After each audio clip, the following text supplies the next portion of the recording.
This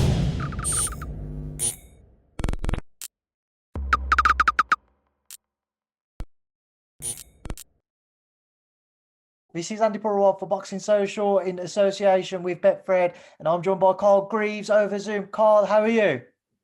I'm good, Andy. Thank you, mate. Good. Good to hear. Busy time for yourself in the gym. Obviously, finally closing in on a fight which many people have looked forward to for an age in David Avanesyan versus Josh Kelly. Carl, just from your point of view, just talk to me about this past year of the fight being on, the fight being off, on, off, just for situations completely out of your hands. Yeah, very frustrating. I mean, it's over 2 years in the making, this fight. Originally, it should have happened December 2018. Then we finally got it in for March. Last March just gone, the COVID jeopardised that. And then we were all set for January the 30th. COVID jeopardised that. And then we're finally getting it on February the 20th. I think everybody has got everything crossed that there's no more kind of issues with this fight. From a training and a managing perspective of David, how have you found trying to make sure that he didn't effectively become frustrated by the situation and he was able to keep his mind at the task, knowing the fight would, despite the length that we've had to wait for it, it would eventually come around? Yeah, it's been very difficult. I mean, luckily David's got a strong mindset. He's very mentally strong. So, we've had obstacles in the past and he's always dealt with them well. But this has been hard for him because the reason the fight should have been 2018 December, and with a pull-out on the day, you can imagine how he felt. And there was times where we thought the fight was never going to happen, but Neil Marsh, David's manager, has been in with talks with Eddie. Josh became manager for the European title after David won the European title against Kermit Jaraga. So we knew the fight was eventually going to happen. Obviously, with all the switches with the COVID and what have you, it's been very frustrating. I mean, we thought January the 30th it was finally going to be on. And then we got the dreaded news that the Board of Control was cancelling all shows in January. So, yeah, it's been very tough, but so we're nearly there now. We're nearly there. So let's hope we can finally get it on. Carl, just to pick that one back up there, just a slight sound issue for some reason. Was there ever a temptation to move away from the Josh Kelly fight, whether it had meant vacating the title to go down other avenues, just so David could have stayed active and continued to pursue his own career? Was there ever any temptations to do so? Yeah, there was talks about us moving on and fighting Yalusinov. Obviously, he's the Olympic champion, the one that beat Josh Kelly. Eddie mentioned that fight to Neil. We was ready for it. We was going to accept it. I think it was November the 27th. But then he come back to us. Neil put a tweet out saying that, come on, Josh, you're going to take this fight or what? Gave him a bit of stick. And next thing we get a tweet back from Josh saying that I've had talks with Adam and Eddie. I definitely want the fight. Let's get it on. We thought it was going to be on the undercard of Joshua and Pulev in December. But then we was finally told it was going to happen January the 30th. So been a bit frustrating, very difficult for David. But like I said before, he's a determined lad. He's mentally strong. And we really wanted this fight badly. Obviously, after what Kelly did to him in 2018, we want to really get this fight on and make a statement, put a good performance in and move on. I don't want to stray away from the Kelly Avanesyan fight too much, but just one question that I just want to pick up on. You mentioned Deniar Yalusinov, very accomplished amateur, now making his way through the paid ranks as a pro. Is that a fight, provided next week was to go to plan for you guys, you would look at having next, or you again just looking at different routes? Listen, I'll leave it down to Eddie and Neil. I just do the training. But listen, David's good enough to beat anybody in the world on his day. He's a world-class fighter. He didn't perform against Peterson and Kavalauskas because he had a terrible night. Both nights he wasn't at the races in them fights. But as you can see from his performance in 2019, the run he went on, 3 back-to-back stoppages, all in Spain to win the European title, defend it, and then defend it again. So we really believe if he beats Josh Kelly and does it in style, that we should be looking at least a final eliminator for a world title or even a world title fight, because that's where we want to be and that's where David wants to be. Who do you think the extra time to wait for this fight to come around has benefited more, Carl? You know, people think in David's case, he's just gotten a little bit older. Josh is a relatively fresh on the scene and young, and with his style, doesn't tend to take too much punishment. But who do you think it has benefited more, David or Josh? I think David, the reason being is David lives the life. He's never been out of the gym. He's trained all the way through. Obviously, he's had his rest times, his rest days, and the odd week off here and there to recharge the batteries. But he's an out-and-out professional. He's utter professional. He lives the life, lives, breathes, and you know what I mean. Everything he does is around boxing. And I don't think Josh does. When he's not in camp, he puts a lot of weight on. I know he was really heavy in between the March and the March postponement, and then obviously before he started camp again. So he had to get a lot of weight off, whereas David's never more than probably a stone, 16-pound overweight. So I think it's going to benefit us more, really do. I mean, David's had good sparring. I mean, it's an old cliche, but he's had a fantastic camp. He's looking brilliant in the gym. He's had good sparring. His training's been fantastic. He's mentally strong and he's really hungry and determined to win this fight. Have you found the preparations for this fight, Carl, with regards to, you mentioned sparring and training, how great it's been? Very different circumstances to kind of a normal world with COVID and what have you. Has it been difficult to get specific sparring in, or has it been relatively straightforward for yourself? I had it mapped out who I wanted for sparring. Me and Neil had a chat, and we got some good names for sparring, and luckily they've all come off. He had fantastic sparring last week against Haris Akbar. I think he's number 2 with a GB on the podium squad, GB boxer, and he's a full-time. He's basically like a professional himself. So that was fantastic sparring. And we've had Avanesyan, and we've had. I'm not going to go into detail. We've had too much, but we've had some very, very good sparring, and we've been lucky really, because, like you say, it can be difficult. And obviously, over the Christmas period, a lot of boxers are wanting to have a break and have a rest, and it's obviously getting them out off the couch to come and do some sparring. But we've been lucky really that most of the fighters that David sparred have all been active and preparing for fights themselves. So it's been very, very good. Obviously, with the postponement, he went back home for a week just to recharge his batteries and see his family, because, I mean, he missed them all over Christmas and New Year. He was desperate to get back home. Matchroom kindly paid for a flight for him to go back home. So that was good. That got him back on track for when he came over. He'd seen his family. It was good for his mindset. And then we've had a fantastic camp and we're ready to go. Carl, with the fight itself now, you know, a lot of people just kind of see it against the puncher, against the boxer. What should everybody be in store for next weekend? Is it going to be a matter of David trying to kind of just come forwards, just trying to maul Josh and Josh looking to box around him? Or do you think we'll see something completely different to what many are just kind of anticipating? Well, I don't think that Josh is strong enough to keep David off myself. I mean, listen, if he comes to meet David head on, then he'll get taken out early. If he wants to get on his bike and box and try and be elusive, then it will take David longer. But I do believe David will catch up with him, grind him down and stop him. I really do believe that. He's looking phenomenal in the gym. He's had a great camp, probably the best I've seen him, to be honest with you. He's really determined for this fight. I've never seen him so hungry and determined in all the camps we've done than this one. It's been the best we've ever had. And I do believe he's going to do a number on Kelly. I really, really do.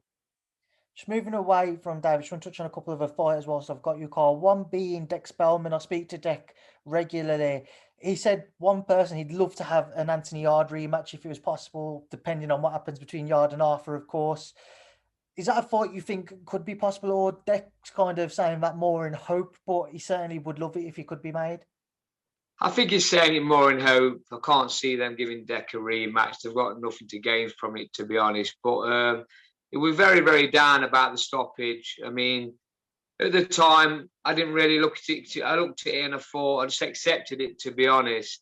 But then when I've watched it back, it was very, very premature. I mean, terrible refereeing, to be honest. I mean, he could have gave Dec a chance. I've seen kids take far, far more stick than that, and they've let him continue. I mean, he took a knee, did the right thing, what you tell your fighters to do. He got up on the count of 7, I think it was, looked at the ref in the eyes, moved forward, and the referee just waved it off. So very strange circumstances that, but I think the rematch is more in hope, to be honest. But listen, we can get Deck back on track. Really, we need the crowds back for him to be able to sell tickets again and get him in the home corner. He's had 3 tough fights, all in the away corner now. So we need to get him back on track and try and get him an English title fight. One name that Deck did mention who seemed like a very realistic fight and it'd be a very interesting fight to see is Chad Sugden. Talk to me about that, because Deck said that at times you guys have you've tried to reach out, but it doesn't seem to be on Chad's team's behalf. That is that they reciprocate the same level of interest. Do you think it is a possibility that we could see Deck versus Chad? Listen, it's an easy fight to make, surely. I mean, Deck trains in Newark. Chad's from Newark. He trains with his dad. Listen, it's a fight that we'd have easy. I mean, it's an easy fight to make. I don't know what the problem is, to be honest. They're both similar. I think there's Chad's one place above Deck in the ratings. I mean, they both fought Shaq on Pitters. It was a Shaq and Pitters won every round against Chad. Deck gave him as much problems as you can handle. Had him out on his feet a few times. So, listen, it's a crossroads fight. I mean, it's a good fight. It's easy to make. Whether it'll happen or not, I don't know. It'd be nice to have it when we've got crowds back. They're both big ticket sellers, a local derby, and we could have an area title or an even English title, depending on the situation at the time. So, yeah, I mean, we're up for that fight. I mean, I can't see the problem why it can't happen, but we'll see. Carl, just before I come on to the final fighter of yours, I want to touch on. You mentioned kind of the importance of getting the crowd back. Certainly, for you work with and you work on a lot of shows, a small hall circuit. In terms of a long-lasting damage of this past year, well, it's continuing to go on. What do you think the problems it will be and that will arise that you yourself and other promoters will have to deal with regards to the small hall shows? Listen, it's going to be tough for us all to rebuild. We've got to start again, basically. I mean, they're on about September. If it's September, that'll be 18 months since my last show, which was March the 14th last year. So it's like starting from scratch again. So let's just hope we can get crowds back. I mean, we need crowds back and we need the testing to stop. Once that happens, then I'll be ready to go again. But until the border control stop the testing, then it's just not going to be possible to promote, even with crowds allowed back, because the cost of it is just not possible. But we need small hall boxing back. We need it to make way for the big shows. I mean, listen, all my fighters it's been on big shows and won titles have all come from my small hall shows. So it's really, really important to have small hall boxing. It's the bread and butter of boxing. It's where it all starts from, and it builds you onto the big shows. So we need it back ASAP, and we need to get the game going again, because it's been terrible for the prospects, all the up-and-coming fighters that sell tickets that we don't really want to be putting on big TV shows yet as an away fighter, because we want to build them up ourselves. So we need it back ASAP. Carl, how difficult has it been to kind of keep your fighters positive, the ones you haven't been able to get onto shows throughout this pandemic? How have you found trying to make sure that they remain positive through it all? Just have to be. I've kept in touch with them more regular. I mean, I've got 40 fighters. There's a lot of fighters I've got to keep in touch with. Probably got about 30 of them that are home kids that fight on my shows. So none of them's going to be able to get out unless we just chuck them in, which I don't want to do. Like I've said before, they're all good prospects. You know what I mean? Around 5, 6, 7, 8 to know. We're building them up to get them to championship level, which I've done with fighters in the past. So I've just been telling them to keep in the gym, keep ticking over, try not to put a load of weight on, get some sparring in, keep active. I mean, I only train about 8 to 9 of them fighters. I mean, all the others have got their other trainers and that. So I'm hoping that they've been listening to my advice and keeping them ticking over and that. So when we do get ready to start back again, it's not going to be such hard work for them to get back in shape. I did an interesting interview with John Pegg a few days ago, and John speaking about the amateur scene, and he said kind of amateur boxing will have will be tough for it to come back. It will do, but it will take time. But he's seen a lot of kind of the ones who were contemplating turning professional within the next couple of years who have just thought, well, we may as well just turn professional now in case we get an opportunity just to get out and earn a bit of money. Is the same going for yourself? Are you having some amateurs who were contemplating turning professional coming to you and saying, listen, I'm tempted to turn over now? Yeah, I've had a couple. I mean, I've just signed a really good kid up called James Richardson, won amateur titles. He's the brother of Gemma Richardson, who's on the GB squad of really, really good fighters. So he was going to hang about and try and get a few more amateurs in, but we had a chat, we had a meet up with his dad, and we said, look, let's get the ball rolling now, because, I mean, when amateur boxing starts again, he'll be more than ready to be turning over pro. So, yeah, I've had James. I mean, there's going to be a few coming through. I mean, a lot of I've spoke to other trainers and managers, and they've had a lot of kids come to them who would have stayed on for the amateurs, but now they know it's not going to be happening.